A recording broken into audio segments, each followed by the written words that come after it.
Hi everyone, today I wanted to do a quick video giving you 4 tips about using intuition in your business. And why is using intuition in your business so important?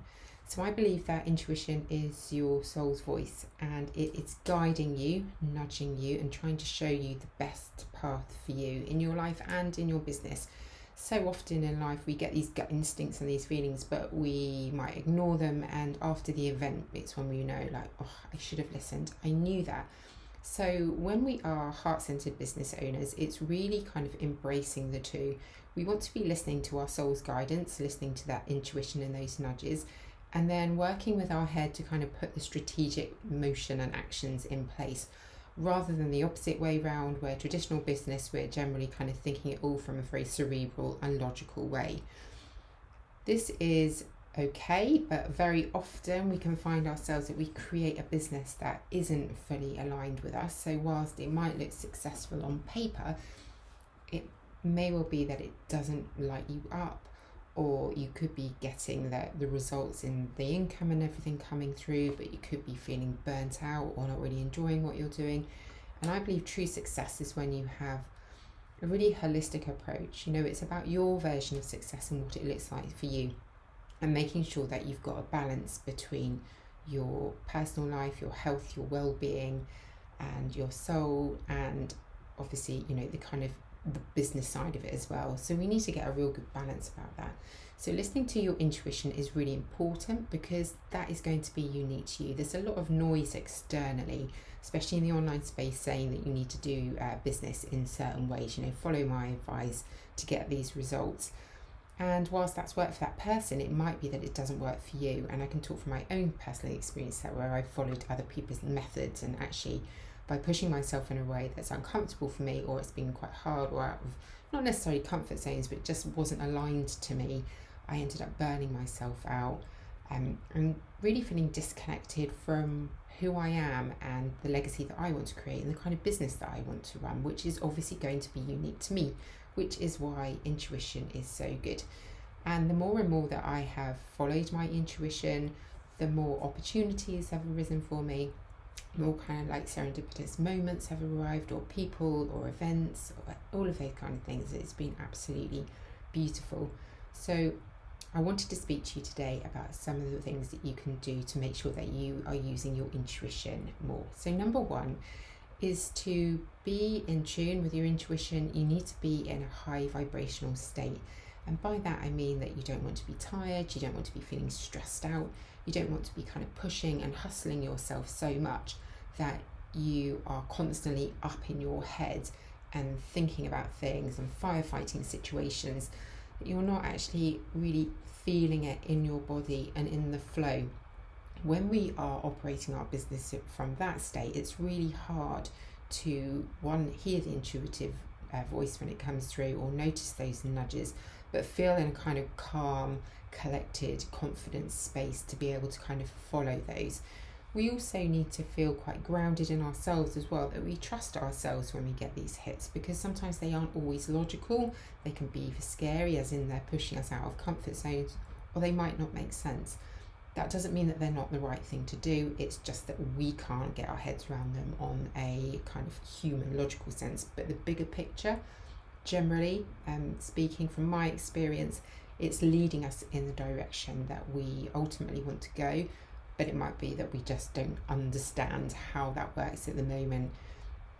My experience of how this works and how I've seen in others as well, it's a very non-linear path, and you often can't understand how something's going to affect you until you look back on it. So again, it's really, really important to trust yourself, to be in a place where you feel really like calm, you're not anxious, and you're feeling nice and confident, so that when these kind of nudges and hit come in, that you can actually follow them.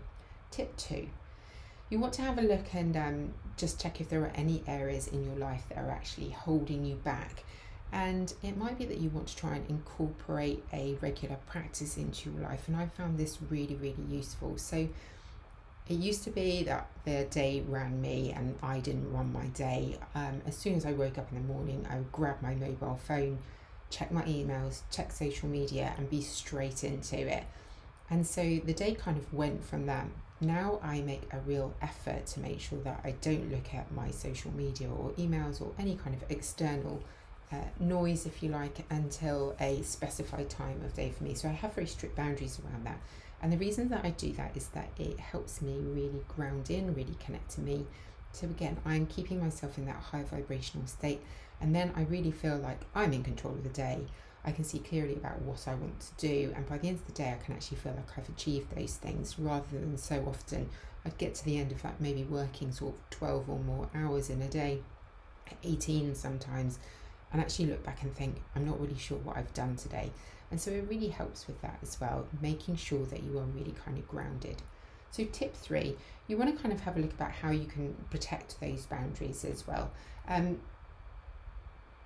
For me, I am strict about them and I block them out in my calendar, and I do find that really helpful. So I will only see clients on certain times, and obviously I do put them first, but I do make sure that I'm putting myself first as well, because if my cup's not filled, then I'm not in the best place to serve them. So I'm really strict about when I have these client calls now. I try to be as flexible as possible, but again, generally I found by putting these boundaries in place, everybody does fit in around me. And so before, I was kind of being on call to everybody at every hour of the day or night, and really it wasn't doing anybody any favours. People didn't really expect that. I just had this assumption that they did, and that made me a better business person, or a better person, that they were going to respect me more, and that wasn't the case at all. And I think it's really important actually to model very strong boundaries as well, because your clients will respect that, and also it gives them permission to do the same. And I really do feel that we want to get out of this kind of hustle mentality that everybody expects now, that that's the only way of creating success, and it really isn't. So tip 4, another thing that really helps me connecting to my intuition, and I know it's helped with clients as well, is something called automatic writing. Now, whether you believe in something bigger than you or not, we all have our different viewpoint on that. But even if you're just thinking about it from an inner guidance, inner wisdom, higher self point of view, you can use this technique. And it's literally as simple as getting a journal, and always do it freehand rather than being on a computer, and just sitting down and being in that calm, connected space where you're not interrupted, and then literally asking the question that you would like answered. So if you're struggling on something, just write it down and just sit there. Have no preconceptions about what is going to come through or any expectations of yourself. And sometimes it can feel a bit awkward at times. You don't really know what to write. So just start writing whatever comes through you into your head. The more you do it, generally the more you relax and get into it, you will be surprised what flows through you. And this is a brilliant practice. It gets easier the more that you do it as well. And I have found I have gained so much clarity and calmness from using this as well. It's also given me a lot of answers. Sometimes if I'm struggling with a block in my business, for example, or I have a fear about something, again, I can ask myself those questions and the answers will come up, and they could be some kind of like deep-rooted belief that I had in there that I wasn't even really aware of. As soon as you have the awareness, of course, then you can work to shift it. So that's a really important aspect as well. So using intuition in your business is incredibly important. As with anything, it's all about the balance, and it's about this kind of like balance of masculine and feminine. Traditional businesses are very much kind of this patriarchal, masculine dominated way of being, and it's like pushing, action, hustle, all of this. Whereas we can't be too much in the feminine either, the kind of the creativity and the flow, but we do need both, and it's about getting the balance. Being too extreme in any one area is not going to be good for you, so it's about trying to marry the two. And when you kind of combine this sort of creativity, inner knowing, the trust and the messages that are coming through with the action orientated side of yourself, the logical and strategic side, if you like, that's when the real magic happens. So I hope this has been useful. If you have any questions at all, feel free to drop them in the comments below, and I will also add some links in there that if you are interested in finding out more about how I can help you and what I do, then you can find me there. Have a great day.